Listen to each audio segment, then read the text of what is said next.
The roar of the highway was a constant, low hum, a deceptive lullaby on what had started as an ordinary Tuesday.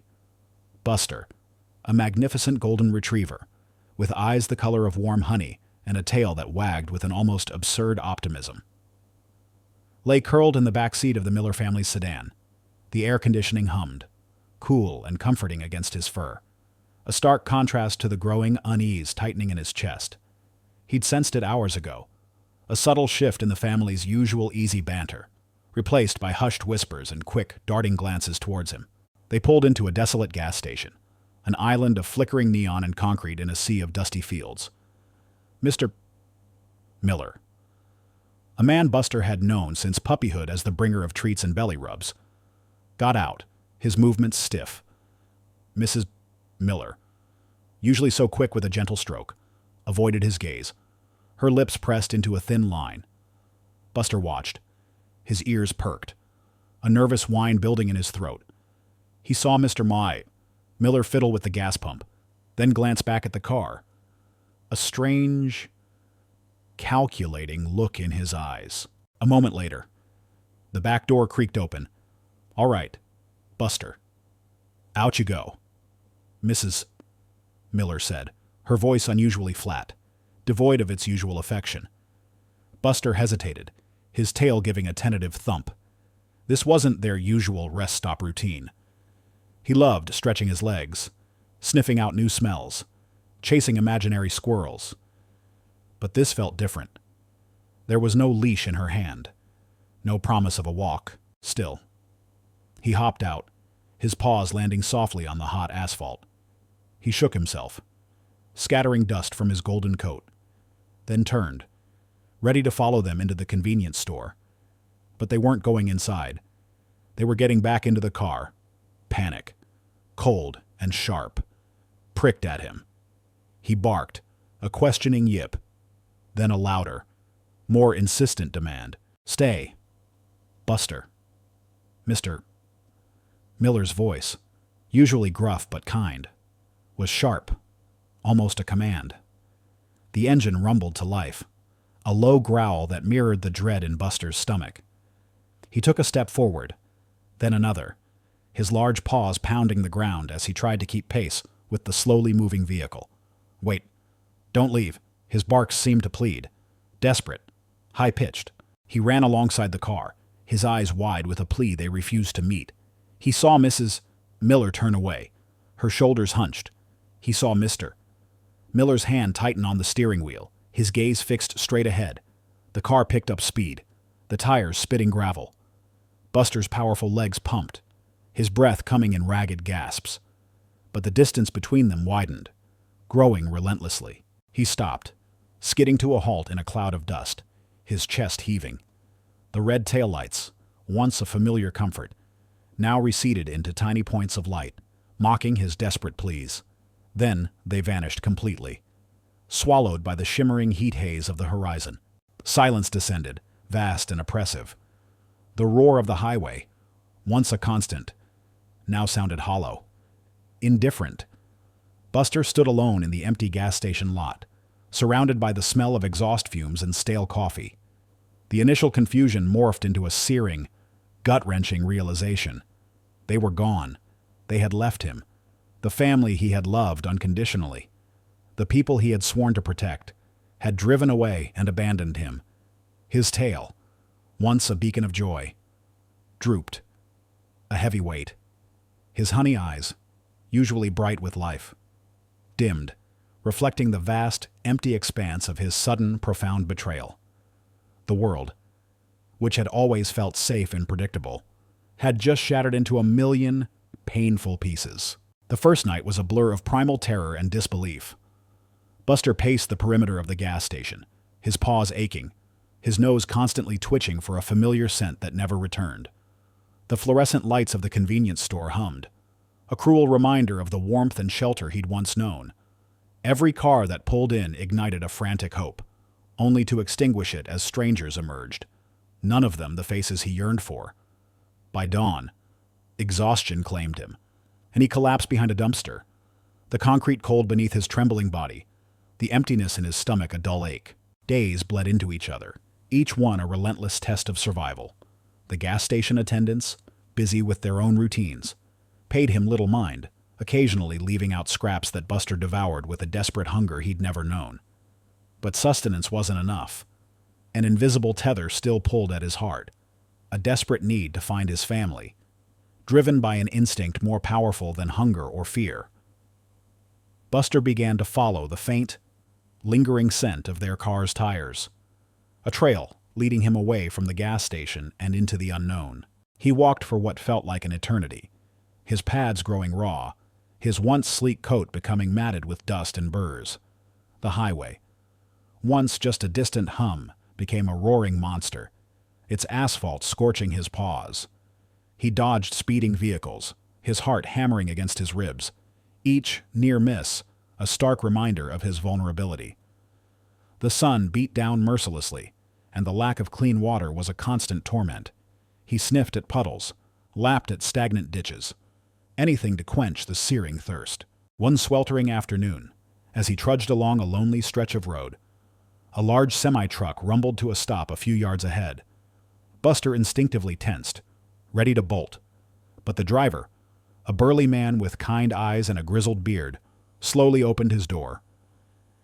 "Hey there, fella," the man said, his voice deep and gentle.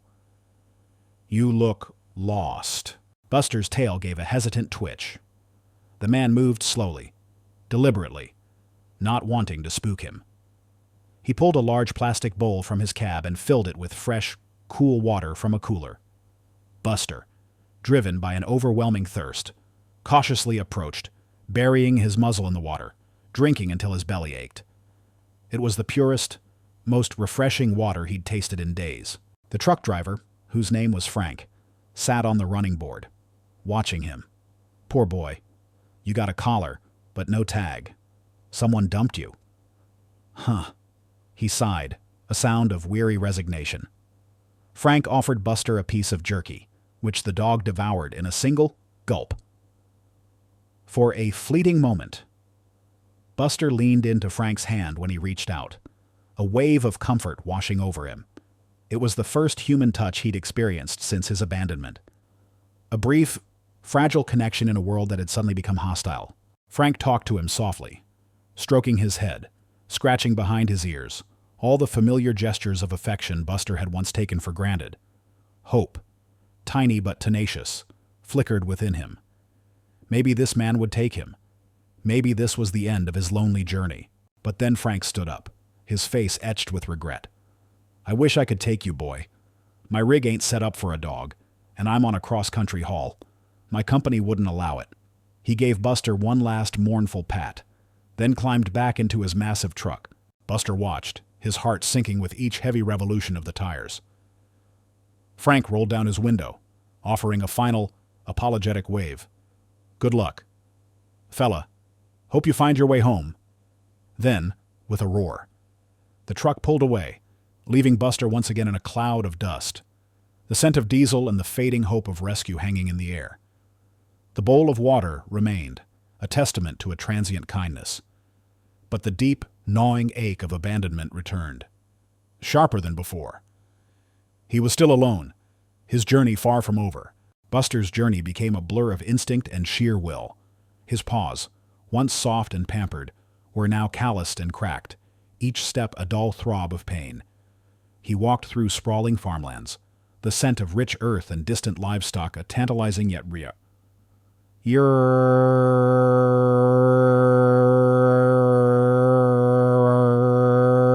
He navigated the edges of small towns, the unfamiliar sounds of human voices and barking dogs sending shivers of anxiety through him.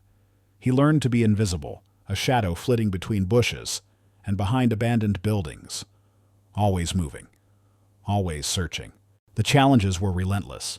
One night, a pack of feral dogs, their eyes gleaming in the moonlight, cornered him near a deserted barn.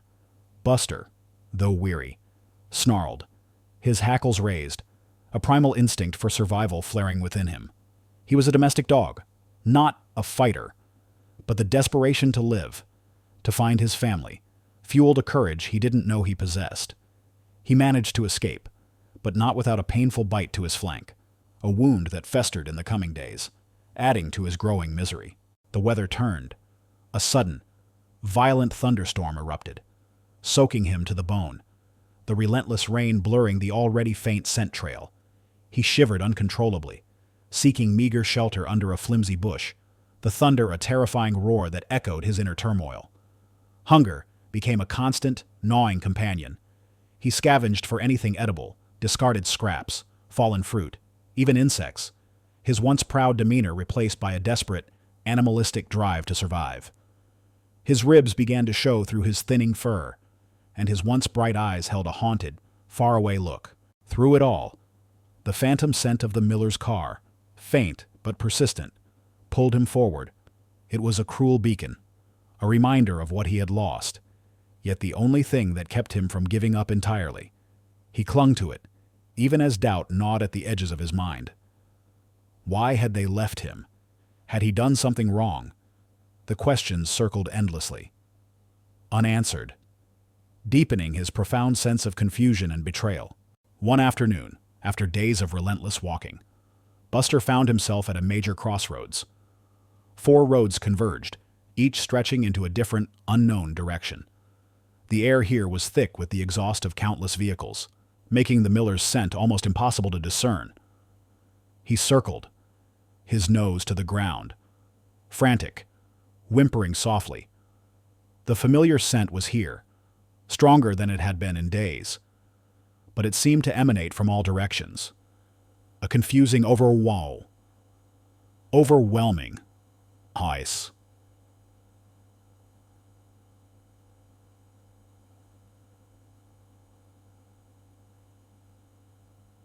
Schaffney of smells, Shekyo. This was a place of decision, a point of no return. His body screamed for rest, for food, for an end to the agonizing journey. His injured flank throbbed with every step, and his paws were raw, bleeding in places. He collapsed onto the dusty shoulder of the road, his breath coming in ragged gasps, his vision blurring. He was at his limit, physically and emotionally. The world spun, the endless stream of cars a dizzying blur. He closed his eyes. The image of the Miller family, laughing and carefree, flashing behind his eyelids, a tormenting memory. He was so close, yet so utterly lost. The path ahead was not just fraught with unknown perils, but also with the crushing weight of his own despair. He lay there, a golden heap of misery, on the brink of giving up, his loyal heart teetering on the edge of breaking. The sun began its slow descent, painting the sky in hues of orange and purple, casting long, distorted shadows over Buster's prone form. The constant drone of traffic seemed to fade into a distant hum as his consciousness drifted. He felt the pull of unconsciousness, a tempting oblivion. But a deep, primal fear of permanent solitude kept a flicker of awareness alive. His flank throbbed, a dull, persistent ache, and the exhaustion was so profound it felt like a physical weight pressing him into the asphalt. Just as the first stars began to pepper the darkening sky, a set of headlights cut through the gloom, slowing as they approached the dusty shoulder where Buster lay. He lifted his head weakly, his eyes slits against the sudden glare, bracing himself for the indifference he'd come to expect. But this car was different. It wasn't a speeding blur, nor a monstrous truck. It was an old, well-maintained sedan, painted a faded shade of blue, that pulled gently to a stop a few feet away. The driver's side door opened, and a figure emerged. Not a young, hurried commuter, but an elderly woman, her hair a wispy crown of silver, her gait slow but steady.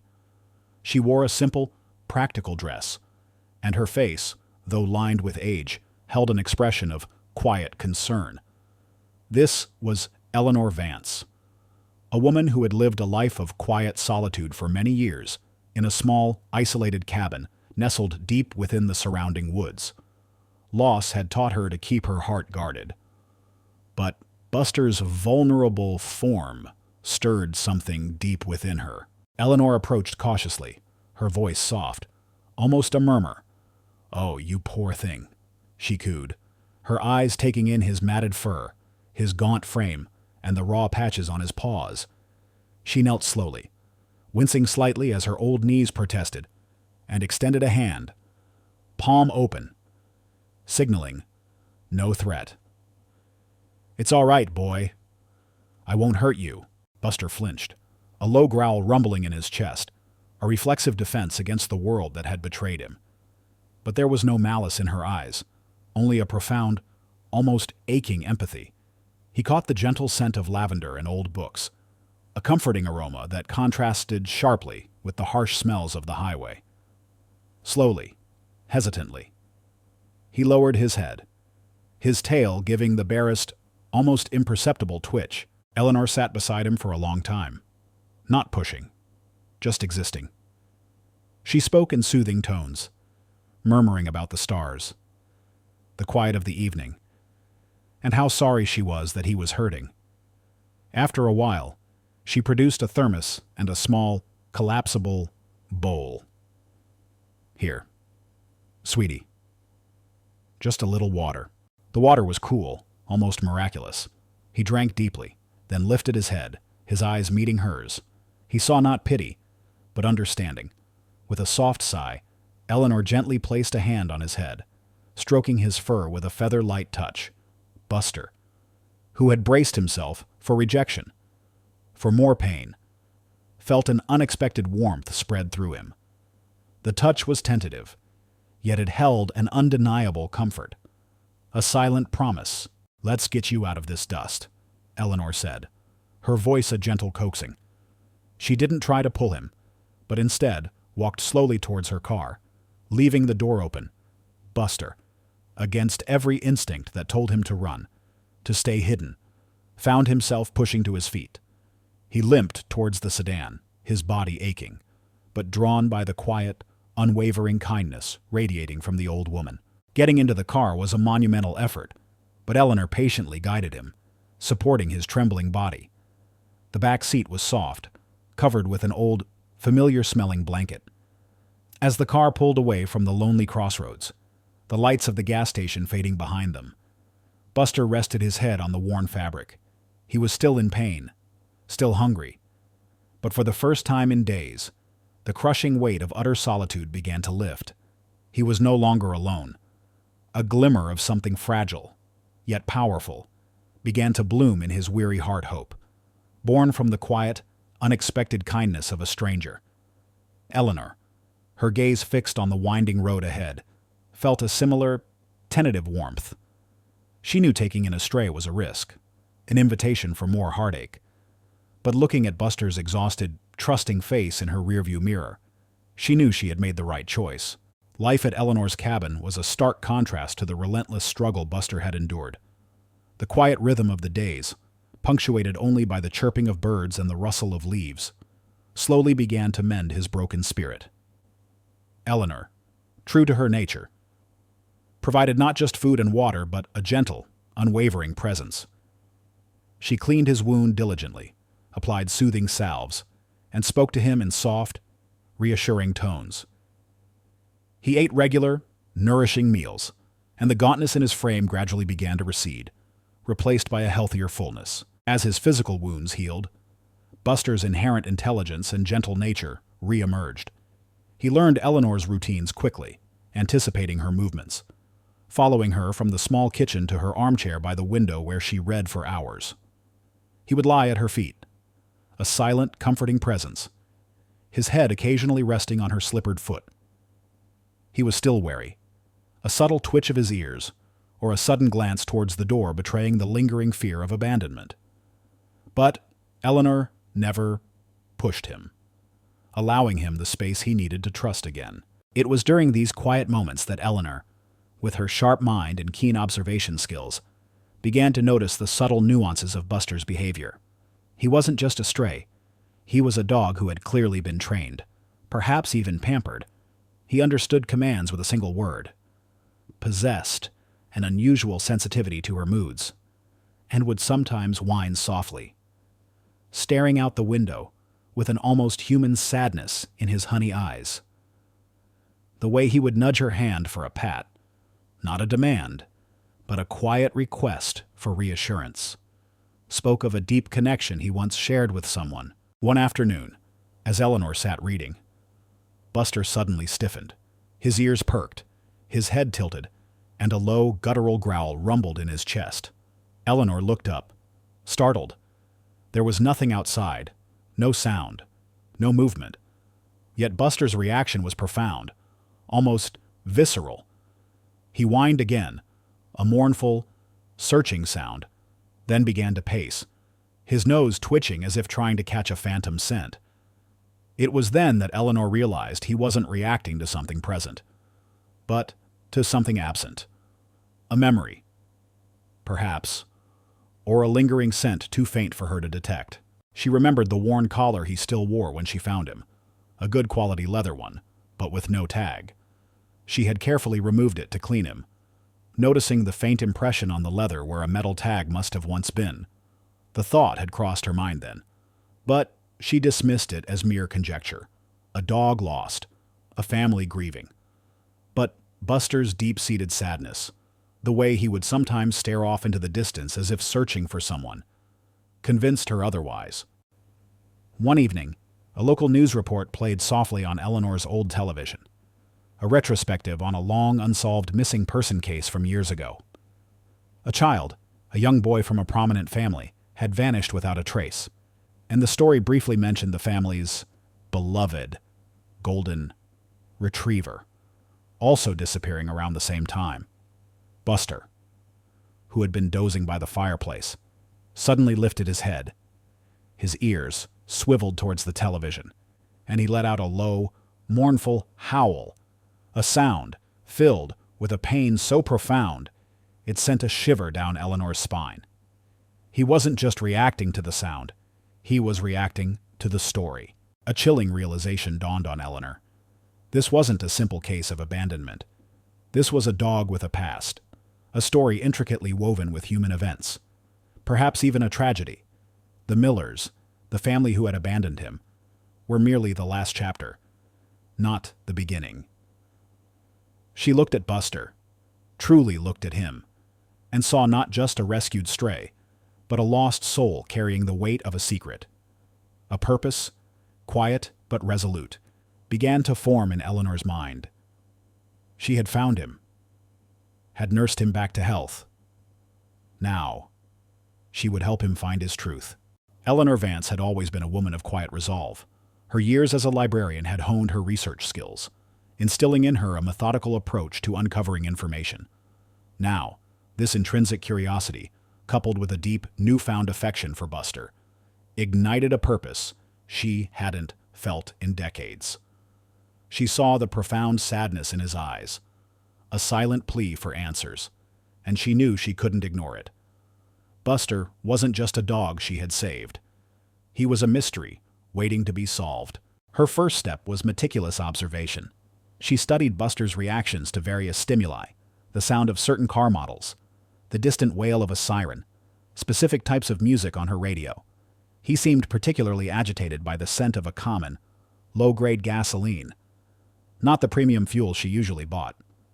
This small detail, combined with the faint, almost imperceptible impression on his collar where a tag had once been, became her initial clues. Eleanor was old school.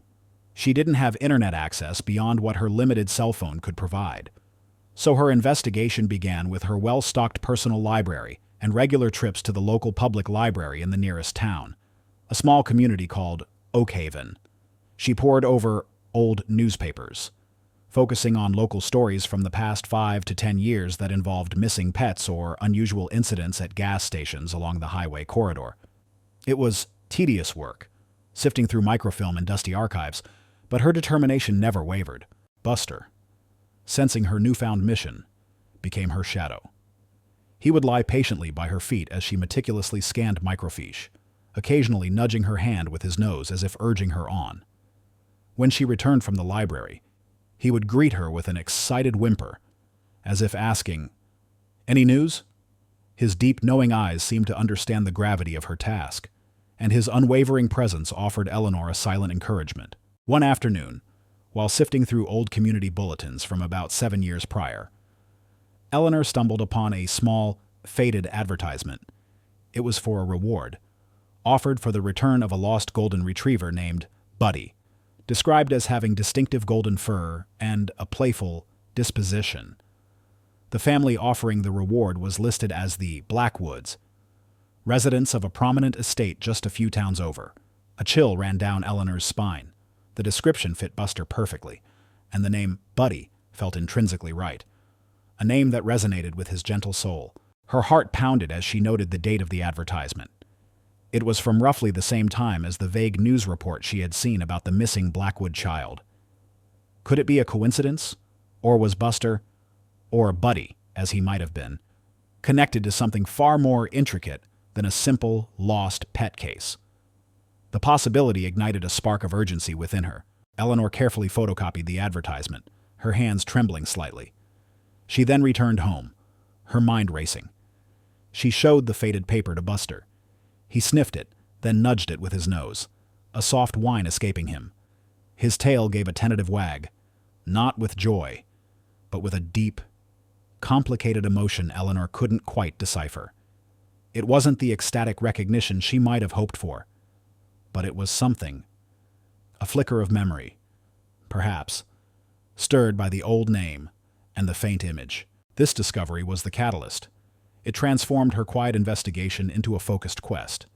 Buster wasn't merely a lost dog. He was a potential key to an unresolved mystery. Eleanor understood now that the Millers abandoning him at the gas station wasn't just cruelty.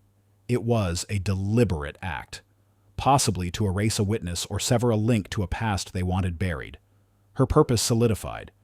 She would not only find Buster's true family, but she would also uncover the truth about why he was abandoned and added. No matter how unsettling that truth might be, the quiet recluse was ready to become a reluctant detective, guided by the loyal heart of the dog at her side. Eleanor's heart thumped a nervous rhythm against her ribs as she prepared for her next trip to the Oak Haven Public Library. The faded advertisement for Buddy and the Blackwood family had opened a Pandora's box of possibilities, each more unsettling than the last.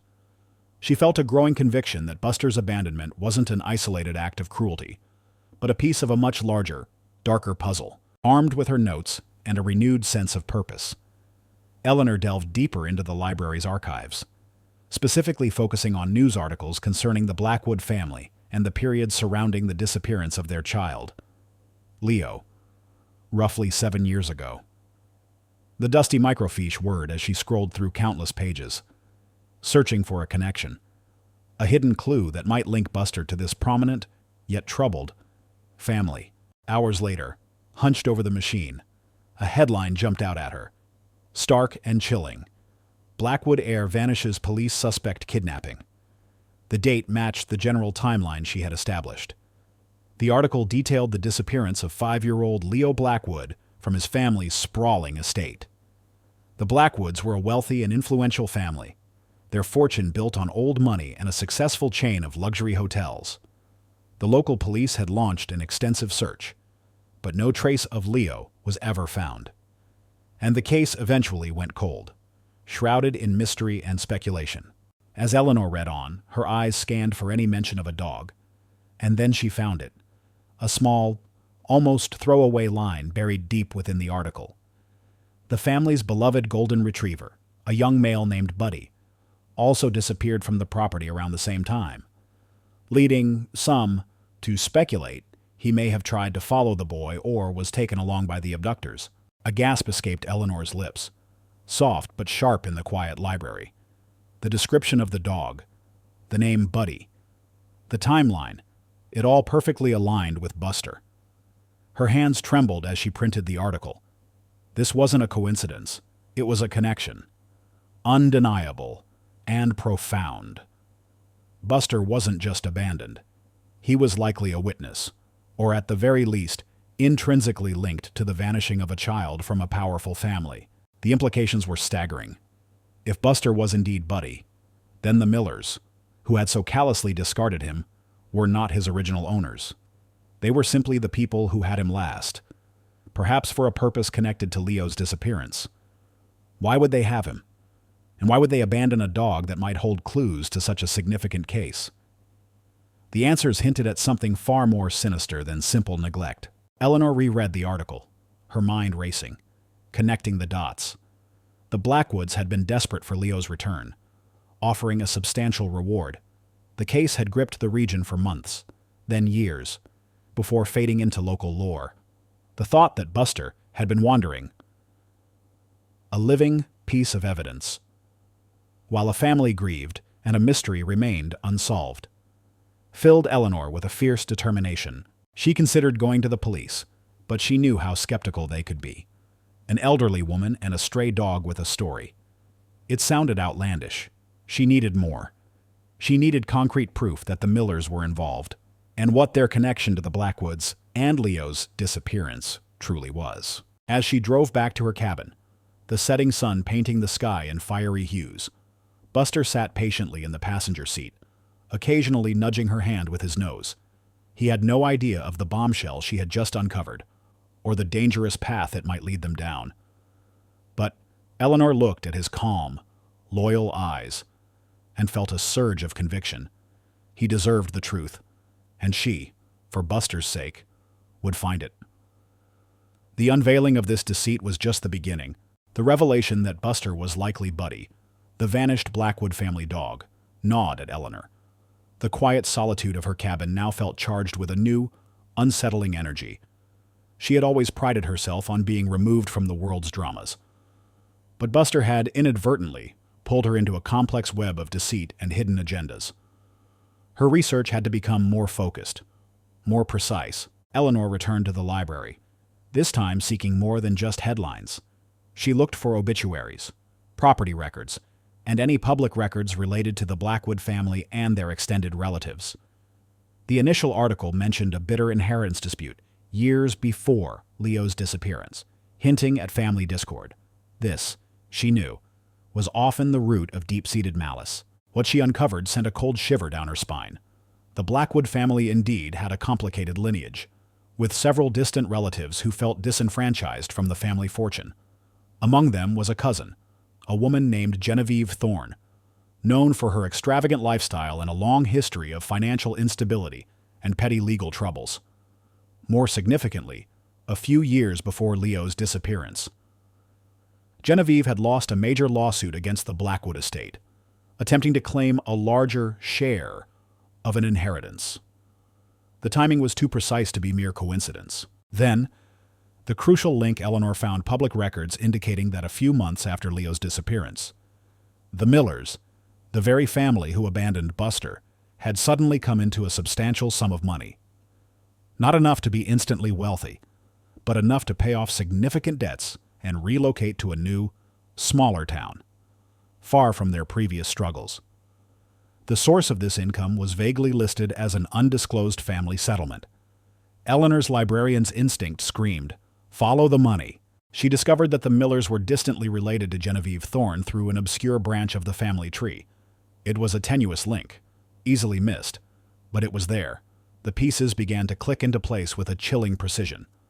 Genevieve, resentful and desperate for funds after her failed lawsuit, would have seen Leo, the sole heir, as the ultimate obstacle to the Blackwood fortune. And the Millers, with their financial woes and a distant, almost invisible connection, would have been the perfect, unsuspecting pawns. The scenario that unfolded in Eleanor's mind was grim but plausible. Genevieve, driven by greed and a sense of injustice, had orchestrated Leo's kidnapping to remove him from the line of succession. The Millers were likely paid to execute the plan, perhaps believing they were they were just carrying out a simple kidnapping that would never be traced back to them. But where did Buster fit in? Buster, as Buddy, would have been Leo's constant companion. He wouldn't have just vanished.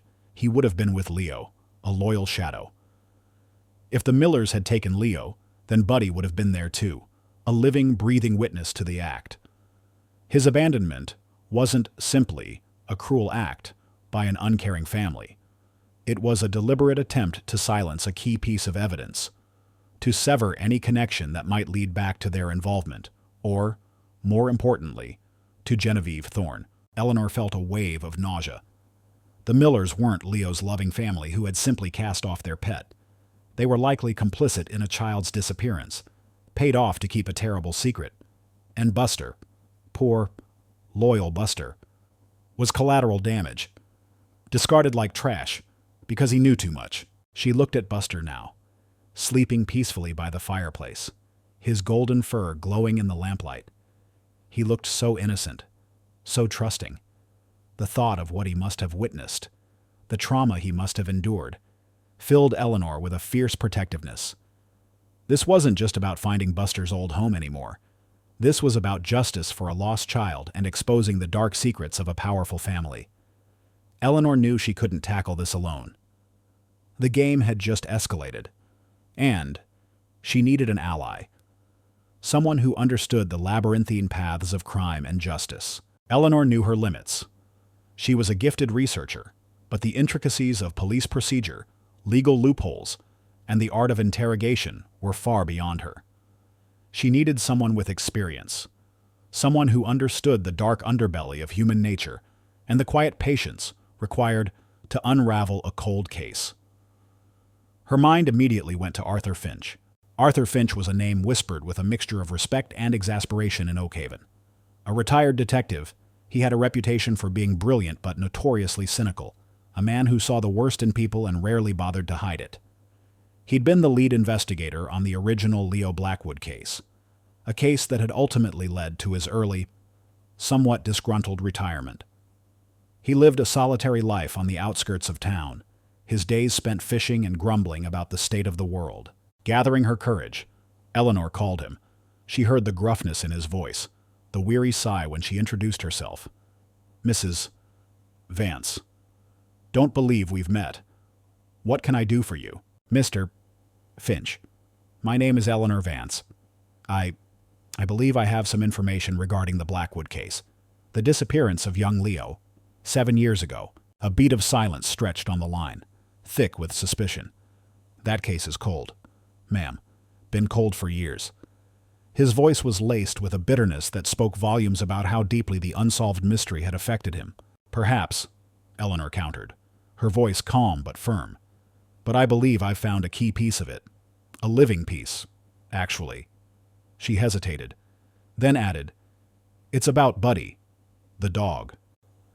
Another longer silence. Then, Arthur Finch let out a short, incredulous laugh. "The dog lady. Are you serious?" The dog vanished into thin air, just like the boy. "Are you telling me you found the dog after all these years?" "Yes, Mr. Finch. I believe I have," Eleanor said, keeping her tone even. "And I believe he can help us understand what truly happened to Leo Blackwood." She then succinctly, and without sensationalism, laid out her findings. Buster's appearance, his resemblance to Buddy, the old newspaper clipping, the Millers' sudden wealth, and their distant connection to Genevieve Thorne. Arthur listened, interjecting with sharp, probing questions. Eleanor answered each one patiently, providing dates, names, and the logical leaps she had made. He could hear the intelligence in her voice, the methodical nature of her research, which resonated with his own detective's mind.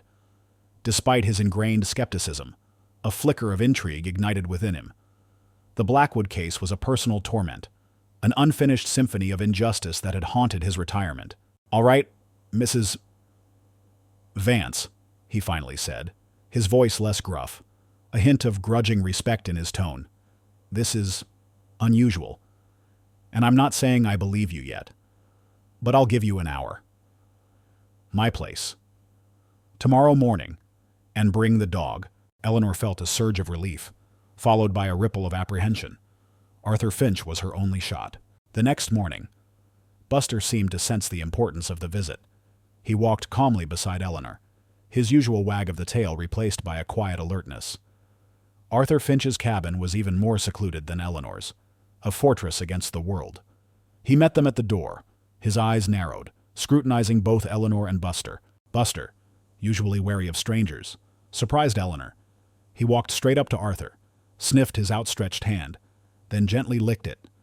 Arthur, a man who rarely showed emotion, blinked. A faint, almost imperceptible softening crossed his features. "Well, I'll be," he muttered, stroking Buster's head. "He remembers. He remembers a detective who once spent weeks looking for him, over cups of strong coffee. Eleanor laid out all her evidence, the articles, the financial records, her deductions. She watched Arthur's expression shift from skepticism to deep concentration, his eyes losing their cynicism and gaining the familiar glint of a detective on the scent of a fresh lead. He cross-referenced names and dates in his own old case files, pulling out dusty binders from shelves overflowing with forgotten documents. When Eleanor finished, Arthur leaned back, a pensive look on his face. "You've done remarkable work, Mrs. Vance," he conceded, the compliment a rare gem from him. He looked at Buster, who had settled comfortably at his feet. This dog, if he is Buddy, he's more than just a key piece. He's a victim, and a witness, and the Millers, and this Genevieve Thorne. They just dug themselves a much deeper hole. A grim smile touched Arthur's lips. The Blackwood case had always felt incomplete, a piece of a puzzle missing. Now, staring at Buster's calm, loyal eyes, Arthur knew that piece had just walked into his life, bringing with it the chance to finally uncover the truth. He might be cynical, but he was also a man who believed in justice. And now, with Eleanor and Buster by his side, he had a renewed purpose.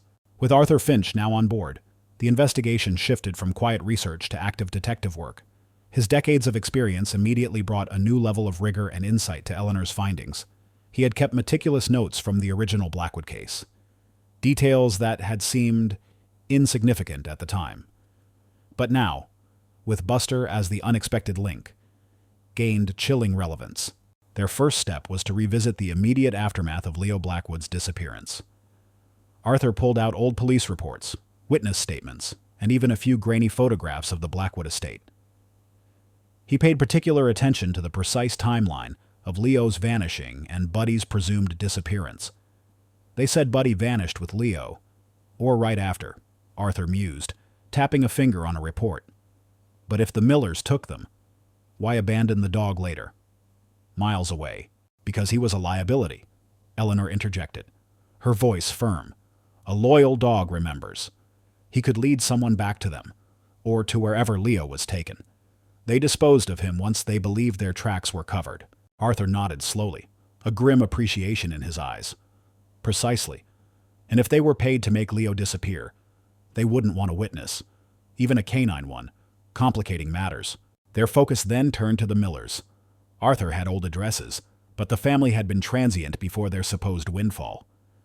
Using his connections with old colleagues, carefully and discreetly, he started cross-referencing public records, obscure online databases, and even some old-fashioned legwork. The undisclosed family settlement that had provided the Millers with their new lease on life was their Achilles heel. Arthur suspected it was a series of payments from Genevieve Thorne, designed to look legitimate. One evening, while poring over a map of the region, Arthur noticed a small, almost forgotten detail in one of his old files, a witness statement from a delivery driver who reported seeing a distinctive, faded blue van, matching the description of the Millers' vehicle at the time. Parked near an abandoned farm on the outskirts of Oakhaven just days after Leo's disappearance. The driver had dismissed it then, but now it sent a jolt through Arthur. This farm was only a few miles from the main highway where Buster had been found. And tantalizingly, it was also within walking distance of an old hunting cabin owned by a distant branch of the Thorne family, though rarely used. "Bingo," Arthur muttered, a rare spark of excitement in his eyes. The hunting cabin. If Genevieve was orchestrating this, she'd use a place nobody would suspect, a family property that was off the radar. The trio, Eleanor, Arthur, and Buster, decided to investigate the abandoned farm and the hunting cabin themselves. They drove in Arthur's unmarked car, Buster restless but alert in the back seat. As they approached the gravel road leading to the farm, Buster began to whine, a low, persistent sound. His nose pressed against the window. His ears were flattened against his head, and his body trembled slightly. "He remembers this road," Eleanor whispered, a chill running down her spine. "This is it." Arthur. The farm was dilapidated, overgrown with weeds, but the old van was long gone. They cautiously made their way towards the hunting cabin, nestled deeper in the woods. As they drew closer, Buster's behavior intensified. He began to pull on his leash, his barks no longer mournful, but sharp, almost accusatory. He strained towards a small, rusty shed behind the cabin, scratching at the door, whimpering frantically. Arthur, his detective's intuition screaming, tried the padlock on the shed. It was old, rusty, and with a well-aimed kick, it broke free. The door creaked open, revealing a dusty, cobweb-filled interior. The air was stale, but as Buster darted inside, he began to furiously sniff the ground. Then the walls, letting out short, excited yelps. Suddenly, Arthur pointed. On the dirt floor, half buried under a pile of old tarpaulins, was a small, worn toy, a faded plastic soldier, its arm broken. It was the kind of toy a young boy would play with. And there, etched into the dust on a wooden plank near the back wall, barely visible, were 3 letters, clumsily scrawled L-E-O. Eleanor gasped, her hand flying to her mouth. Buster whimpered, nudging the toy with his nose, then looked up at them, his honey eyes pleading, as if to say, "See, I told you. He was here." The trail had not just heated up, it was ablaze. This shed, this small daughter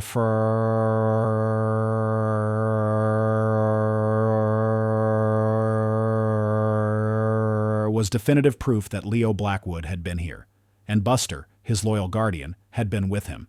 The Millers' abandonment of Buster wasn't just cruel, it was an act to bury a devastating truth. The discovery in the dusty shed ignited a firestorm of activity. Arthur, now fully invested, immediately contacted his most trusted former colleagues, carefully sharing only enough information to pique their interest without revealing the full, incredible story of Buster's role. He knew they needed solid, undeniable evidence to move forward, and the shed, with its tragic relic, was a powerful starting point. Forensics were called in, discreetly, to confirm the presence of Leo's DNA on the toy and to search for any other lingering clues. Meanwhile, Arthur and Eleanor, with Buster always by their side, focused their efforts on locating the Millers. Using the financial trail Eleanor had uncovered, and Arthur's knowledge of how people often revert to old habits or familiar haunts, they discovered the Millers were now living under assumed names in a small, isolated mobile home park, several states away, a place carefully chosen for its anonymity. The pieces of the puzzle were fitting together with terrifying precision. The day of the confrontation arrived, thick with tension. Arthur, accompanied by 2 of his former detectives, approached the Millers' dilapidated mobile home. Eleanor and Buster remained a short distance away, hidden among some sparse trees, ready to observe and to provide Buster's presence, if needed. Mr. and Mrs. Miller emerged, looking older, more worn than the images Eleanor had seen, but unmistakably them. Their faces were etched with a weariness that spoke of years living with a terrible secret. Arthur, his voice calm but authoritative, explained why they were there, detailing the mounting evidence, including the recovered toy and the financial transactions. He laid out the timeline, the connections to Genevieve Thorne, and finally, the damning truth they knew about Buddy. Fear, raw and palpable, flickered in Mrs. Miller's eyes. Mr. Miller's face, initially defiant, began to crack. He knew they were caught. The careful anonymity they had built for themselves was crumbling around them. "It wasn't like that, Mrs.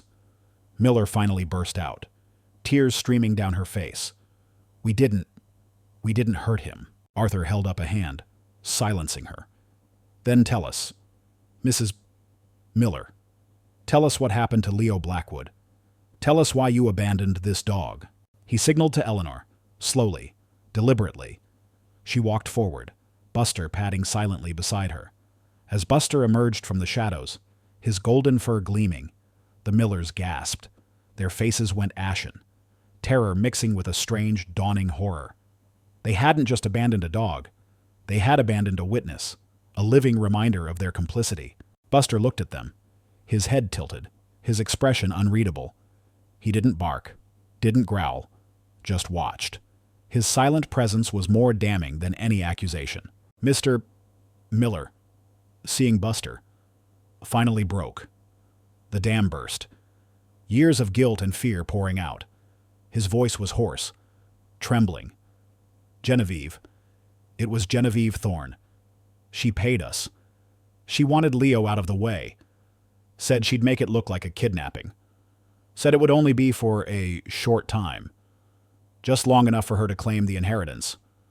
Then we'd release him, and everyone would be none the wiser. Mrs. Miller sobbed, nodding frantically. She swore she wouldn't hurt him. We were desperate. Our youngest was sick, and we had no money for the treatments. She offered a lot of money. The true horror of their deception began to unravel. Genevieve Thorne, driven by avarice, had indeed orchestrated Leo's disappearance, instructing the Millers to take him and hide him. Her original plan was to eliminate Leo, securing her place in the inheritance. However, the Millers, despite their desperation, hadn't been able to bring themselves to harm the child. Instead, they had hidden Leo in a remote, secluded property they owned in another state, keeping him isolated and cut off, allowing Genevieve to believe her malicious plan had succeeded while they continued to extort money from her. Leveraging their knowledge that Leo was alive, Buster, Buddy. He was with Leo when we took him from the Blackwood estate. Mr. Miller confessed, his voice barely a whisper. He wouldn't leave the boy's side. We brought him with us. But he kept whimpering, barking. We were afraid he'd draw attention, or worse, lead someone back to where we hid Leo. We thought if we abandoned him far away, he'd just disappear. It was a mistake. A terrible, terrible mistake. The revelation hung heavy in the air. The Millers weren't heartless monsters who had directly harmed Leo, but their complicity in his disappearance, their exploitation of Genevieve's malicious intent, and their callous abandonment of Buster made them culpable. They had sacrificed a child's freedom and a dog's loyalty for greed, living in the shadow of their own terrible secret. Now, that shadow had finally consumed them.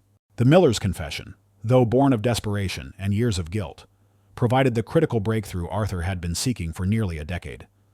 Their detailed account, corroborated by Eleanor's meticulous research and Buster's silent, undeniable presence, formed an unassailable narrative.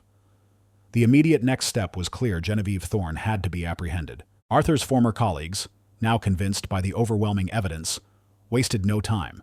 A discreet investigation into Genevieve's current activities quickly revealed her continued lavish spending, funded by the inheritance she believed she had rightfully claimed after Leo's disappearance. Her arrogant confidence in her untouchability was her ultimate undoing. The arrest of Genevieve Thorne was swift and decisive. She was confronted with the Millers' testimony, the forensic evidence from the hunting cabin, and the chilling detail about Buster. Her initial defiance crumbled, replaced by a cold fury when she realized the full extent of the Millers' betrayal, that they hadn't eliminated Leo, but had merely hidden him, continuing to extract money from her for years while she lived a lie. The web of deceit she had woven had finally tangled around her own neck. During her interrogation, Genevieve, in a fit of rage and self-pity, confessed to orchestrating the entire plot. Her motive was pure, unadulterated greed. She viewed Leo as an inconvenient obstacle to the Blackwood fortune, a fortune she felt was her birthright. She admitted to paying the Millers a substantial sum to make Leo disappear, believing they would execute him. When she learned they had kept him alive, merely holding him in a remote location and blackmailing her, her fury knew no bounds. She revealed the precise location where Leo had been kept all these years. The news ripped through the quiet lives of the Blackwood family like a thunderclap. For 7 long years, they had mourned their lost son, clinging to a fading hope, but largely resigned to the belief that he was gone forever. To learn that Leo was not only alive, but had been living in isolation, manipulated by a greedy relative and exploited by opportunistic accomplices, was a shock that defied comprehension. Arthur and Eleanor, accompanied by a police escort, raced to the secluded property Genevieve had described. It was a small, unassuming cabin, deep in a forgotten corner of the state. As they approached, Buster, who had been quietly vigilant throughout the entire process, began to tremble. His nose twitched, his ears perked, and a low, excited whimper escaped him. This scent, unlike the others, was not tinged with fear or sorrow. It was a scent of memory, of recognition, of profound hope. Inside the cabin, a young man, now a teenager, looked up, startled by the sudden intrusion. He was thin, pale, and his eyes held a wary, almost feral look. But there was no mistaking the faint family resemblance to the old Blackwood photographs. This was Leo. As Buster bounded forward, a joyous bark finally escaping him, the young man's eyes widened. "Buddy," he whispered, his voice hoarse, disbelieving. Buster launched himself at Leo, whimpering with an intensity that brought tears to Eleanor's eyes. He licked Leo's face, wagged his tail with a fervor not seen in years, and pressed himself against the boy. Leo, initially overwhelmed, soon wrapped his arms around the dog, burying his face in Buster's fur, soft sobs shaking his body. The reunion was raw, emotional, a testament to a bond that years of separation could not break. Justice, though slow, had finally caught up. Genevieve Thorne faced severe charges, her avarice exposed for the world to see. The Millers, despite their lesser role, were also held accountable for their part in the abduction and extortion. The truth, long buried beneath layers of deceit, had finally been unveiled, brought to light by the unwavering loyalty of a dog and the quiet determination of an elderly woman. The chapter of hidden secrets was closed, but the journey of healing for Leo and his family, and for Buster, was just beginning. The first moments of Leo and Buster's reunion were a whirlwind of raw emotion. Leo, pale and thin, clutched Buster's golden fur, his face buried in the dog's neck, the tears he hadn't shed in years finally flowing freely. Buster, for his part, was beside himself with joy, his entire body quivering with excited whines and the frantic thump-thump of his tail. It was a visceral connection, a bond that had defied time and separation, a testament to the unyielding loyalty of a dog's heart. Arthur and Eleanor stood back, giving them space, their own eyes misting. It was a powerful moment, the culmination of relentless investigation and unwavering hope. The young man before them was no longer the 5-year-old boy lost in old photographs. He was a teenager, hardened by years of isolation, yet still capable of profound, innocent connection. As the initial surge of emotion subsided, Leo pulled back, his gaze fixed on Buster. You came back," he whispered, his voice raspy from disuse. He ran his fingers over Buster's ears, his old companion a tangible link to a childhood abruptly stolen. Eleanor approached gently. "He never stopped looking for you, Leo," she said, her voice soft. "He led us to you." Leo looked at Eleanor, then at Arthur, a flicker of confusion in his eyes. He remembered very little of his life before the cabin, only fragmented images, and the constant, comforting presence of his dog. The Millers had raised him, telling him vague stories about his parents being gone, creating a false narrative to maintain their control. He knew nothing of the kidnapping, the inheritance scheme, or the aunt who had orchestrated his disappearance. The revelation of the truth was carefully handled. The authorities explained the situation to Leo in simple, clear terms, shielding him from the full depravity of Genevieve's plot and the Millers' betrayal. He learned that his true family, the Blackwoods, had never stopped searching for him, and that his beloved dog, Buddy, now known to Eleanor and Arthur as Buster, was the one who ultimately led to his discovery. When Leo was finally reunited with his biological parents, Sarah and Richard Blackwood, the scene was one of profound, aching joy, mixed with an undercurrent of grief for the lost years. Sarah held her son, weeping openly, touching his face as if to confirm he was real.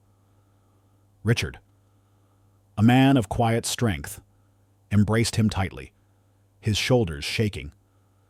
Buster sat nearby, observing the emotional reunion, a silent guardian in the midst of their heartbreak and relief. Leo's adjustment was slow and arduous. He had been isolated for so long that the bustling world felt overwhelming. He struggled with social interactions, with the noise and demands of modern life. His parents, overjoyed to have him back, were also heartbroken by the changes in their son, the years of development they had lost. They surrounded him with therapists, support, and an abundance of love, trying to bridge the vast chasm of lost time. Throughout it all, Buster was Leo's anchor. He slept by Leo's bed, accompanied him on walks, and was a constant, comforting presence during his therapy sessions. When Leo felt overwhelmed, he would bury his face in Buster's fur, finding solace and a sense of normalcy in the dog's unwavering affection. Buster was the one constant in a world that had suddenly turned upside down for Leo, a familiar warmth in the terrifying unknown. Yet, despite the profound joy of their reunion, there was a subtle shift in Buster's bond with Leo. Years had passed. Leo was no longer the small boy he had known, and Buster, though loyal, had also forged a deep, unbreakable connection with Eleanor. He would stay with Leo for hours, playing and comforting him. But when evening fell, his eyes would often seek out Eleanor. His loyalty was divided, not out of malice, but out of the profound new bond he had formed with the woman who had saved him when no one else would. It was a reunion. Yes, but not a simple return to the past. It was a complex tapestry of old love interwoven with new, a testament to the enduring power of connection in the face of unimaginable loss. The weeks that followed Leo's rescue were a maelstrom of legal proceedings, media attention, and profound emotional recovery. Genevieve Thorne, facing overwhelming evidence in the Millers' damning testimony, was swiftly convicted of abduction, conspiracy, and attempted murder for her original intent to eliminate Leo. She received a life sentence, her avarice finally consuming her. The Millers, for their complicity in the abduction and extortion, received lengthy prison sentences, their desperate choices leading to inevitable harsh consequences. Justice, though delayed, was undeniably served. It's cold, clear light illuminating the shadows of their deceit. Leo's reintegration into his true family was slow, marked by both joy and immense challenges. The Blackwoods, overwhelmed with relief and guilt, showered him with love and every resource available to help him heal. Therapists worked tirelessly to help him process years of isolation and the trauma of his past. He began attending school, albeit with a private tutor initially, slowly relearning how to navigate a world that had moved on without him. His parents were patient, their love a constant, unwavering beacon. Through it all, Buster remained Leo's steadfast companion. He was there during Leo's quiet moments of despair, offering a comforting presence. He would lie by his side during nightmares, his warm body a silent reassurance. He was the most tangible link to Leo's lost childhood, a familiar face in a bewildering new reality. Leo relied on him, and the bond between them, though strained by time and circumstance, was undeniably powerful. However, a new, equally profound bond had formed in Buster's life, the one with Eleanor. She was the one who had found him at his lowest, nursed him back to health, and then, with unwavering dedication, had sought out his truth. She was the one who understood his quiet whines, his subtle cues, his deep-seated gratitude. Her cabin, once a place of solitary peace, had become a haven of quiet companionship. Buster would spend his days playing with Leo at the Blackwood estate. But as evening approached, his gaze would often drift towards the door, a silent longing in his eyes. One afternoon, Eleanor visited the Blackwood estate. Leo, now more expressive, rushed to her, Buster trotting eagerly beside him. "Eleanor, you're here," he exclaimed, a genuine smile on his face.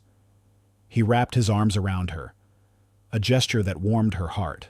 Later, as they sat on the sprawling veranda, a gentle breeze rustling through the trees, Sarah Blackwood, Leo's mother, spoke. "Eleanor, we can't thank you enough. You brought our son back to us. And Buster, he's a miracle." She paused, then continued, a hint of trepidation in her voice. "We want to offer Buster a permanent home here. Of course, he's family. We'll build him the best kennel, get him all the toys. He deserves it." Eleanor's heart ached with a familiar pang of loss. She had known this moment would come. Buster was, after all, Buddy, the Blackwood family dog. He belonged here. She looked at Buster, who was resting his head on her lap, his eyes closed in contentment. Then, Buster shifted. He looked at Leo, then back at Eleanor, then nudged her hand with his nose, a soft, almost imperceptible whine escaping him. It wasn't a plea for food or a desire to play. It was a choice. Eleanor understood. She gently stroked Buster's head. He is family, Sarah. There's no doubt about that, she said softly. But Buster, he and I, we've been through a lot. We found each other when we both needed it most. She looked down at Buster, whose eyes were now open, gazing up at her with an unwavering loyalty. He's chosen to stay with me. A surprised silence fell over the veranda. Leo looked crestfallen for a moment, but then a flicker of understanding crossed his face. He had seen the quiet, deep bond between Eleanor and Buster. He knew, instinctively, that Buster had saved Eleanor just as much as Eleanor had saved him. But he'll still visit. Won't he? Leo asked, his voice small. Eleanor smiled, her eyes brimming with unshed tears. Every day you want him to. Leo, he'll always be your buddy, and you'll always be his boy. And so it was decided. Buster, the loyal hero, now lived a contented life with Eleanor, their days filled with quiet walks, shared silences, and an unbreakable bond forged in adversity. He became a symbol of resilience in the local community, his story whispered with awe and admiration. He visited the Blackwood estate often, always greeted with immense joy by Leo, a living reminder of the justice that had been served and the incredible power of a dog's unwavering loyalty. His choice to stay with Eleanor was not a rejection of his past, but an affirmation of the new, profound connection he had built. A testament to the fact that sometimes, the most unexpected relationships are the ones that save us. Life settled into a peaceful, if extraordinary, rhythm for Eleanor and Buster. The quiet solitude of Eleanor's cabin, once a retreat from the world, now resonated with the gentle thud of Buster's tail and the soft rhythm of his breathing as he slept by her armchair. He was no longer the broken, betrayed dog Eleanor had found. He was whole, radiant with contentment, a living testament to the power of compassion and the enduring strength of loyalty. His daily visits to the Blackwood estate became cherished rituals. Leo, steadily regaining his footing in the world, would eagerly await Buster's arrival. Their play sessions a vital part of his healing process. Leo's journey of recovery was long, but marked by significant progress. With the unwavering love of his parents and the consistent support of his therapists, he began to shed the layers of fear and isolation that had encased him for so long. He reconnected with his past, aided by old photographs and stories from his parents, slowly filling in the blanks of the childhood that had been stolen. His bond with Buster was a cornerstone of this process. When words failed, Buster offered silent understanding. When the world felt too loud, Buster's warm presence was a grounding comfort. The Blackwood family, though scarred by the ordeal, found a new kind of strength. The return of Leo, however changed, brought a profound sense of closure and renewed purpose. They supported Eleanor, acknowledging her incredible role in their son's rescue, often bringing her thoughtful gifts and ensuring Buster had everything he needed. They understood that Buster's loyalty extended beyond a single family, encompassing the woman who had opened her heart when he had nowhere else to go. Buster's story, though initially a local marvel, soon spread, a poignant tale of resilience and the remarkable intelligence of animals. He became a quiet legend in the wider community, a furry symbol of hope and justice. People who heard his story were moved by his unwavering spirit, by the way he had endured abandonment and still found the strength to lead his rescuer to a hidden truth. Eleanor, too, found a renewed sense of purpose. Buster had not only brought a long-lost boy home, but had also pulled her out of her own quiet reclusion. She began volunteering at the local animal shelter, sharing Buster's story and advocating for abandoned animals, her voice now firm with conviction. She knew that every animal had a story, and every story deserved a happy ending. The cabin, once a place of reflection and solitude, became a hub of quiet activity. Leo would often visit Eleanor and Buster, finding a different kind of peace there than at his grand estate. He would sit with Eleanor, listening to her quiet wisdom, sharing his struggles and triumphs. With Buster always at his feet, a silent guardian. Their shared past, the trauma of Leo's abduction and Buster's abandonment, had forged an unbreakable, unexpected bond between a boy, a dog, and an elderly woman. The story ends not with a dramatic flourish, but with a profound sense of peace and the quiet triumph of good over evil. Justice was served, the lost was found, and in the heart of a loyal golden retriever, a new beginning blossomed, proving that even in the face of the darkest betrayal, kindness, resilience, and unwavering loyalty can illuminate the path to redemption and enduring happiness. Buster, the abandoned dog, had not only found his way home, but had shown everyone that a loving heart, no matter how broken, can lead to the most extraordinary discoveries.